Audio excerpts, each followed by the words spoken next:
Greetings everyone, myself Ria. Today's experiment is based on estimation of water of crystallization in oxalic acid by titrating it with KMnO₄. The materials required for this experiment will be KMnO₄, oxalic acid, dilute sulfuric acid, conical flask, Bunsen burner. Now let's weigh the materials. This is oxalic acid being measured. Since we need n by 20 gram of oxalic acid to prepare a 250 ml of solution, we calculated the amount of oxalic acid required, which was approximately 0.8 grams. Next was calculation required for KMnO₄. We required n by 20 gram in 250 ml for solution. So weight of KMnO₄ required was approximately 0.395 grams.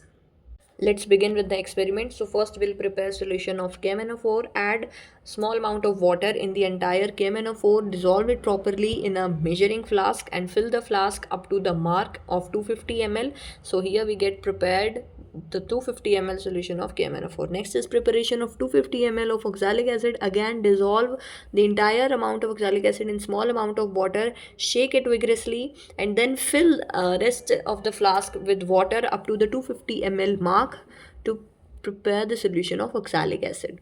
Next, fill the burette with the KMnO₄ up to 0 mark as it is being filled here. Next, we'll take the conical flask in which we will add approximately 20 ml of oxalic acid.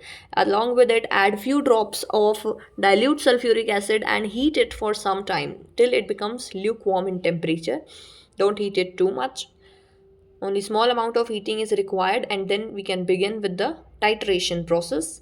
In titration process, keep the flask under the burette and keep shaking, keep continuing the flow of KMnO₄ in the flask until a permanent pink color appears and it doesn't get dissolved in the solution. That will be the end point of the reaction.